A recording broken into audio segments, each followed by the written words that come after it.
أعوذ بالله من الشيطان الرجيم. بسم الله الرحمن الرحيم. والمرسلات عرفا فالعاصفات عصفا والناشرات نشرا فالفارقات فرقا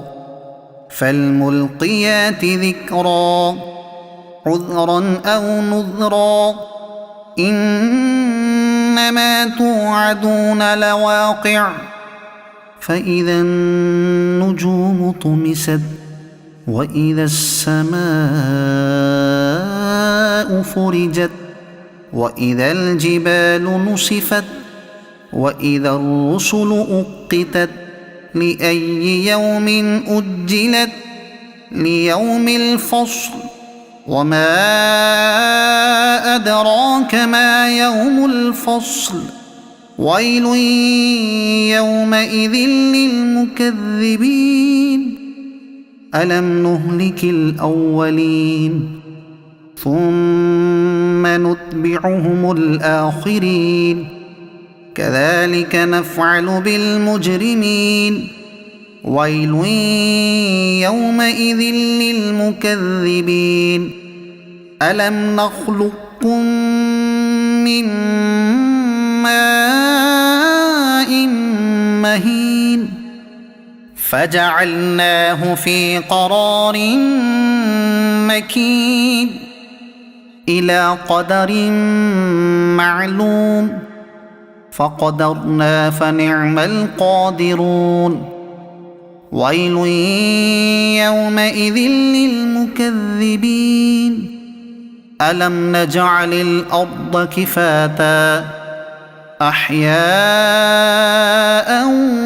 وأمواتا وجعلنا فيها رواسي شامخات وأسقيناكم ماء فراتا ويل يومئذ للمكذبين انطلقوا إلى ما كنتم به تكذبون انطلقوا إلى ظل ذي 3 شعب لا ظليل ولا يغني من اللهب إنها ترمي بشرر كالقصر كأنه جمالة صفر ويل يومئذ للمكذبين هذا يوم لا ينطقون ولا يؤذن لهم فيعتذرون ويل يومئذ للمكذبين هذا يوم الفصل جمعناكم والأولين فإن كان لكم كيد فكيدون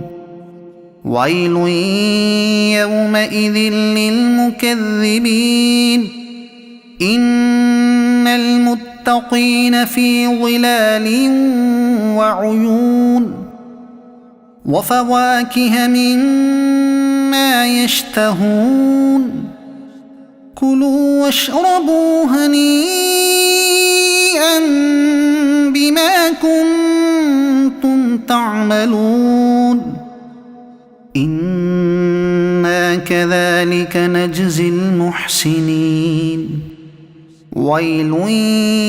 يومئذ للمكذبين كلوا وتمتعوا قليلا إنكم مجرمون ويل يومئذ للمكذبين وإذا قيل لهم اركعوا لا يركعون ويل يومئذ للمكذبين فبأي حديث بعده يؤمنون صدق الله العظيم.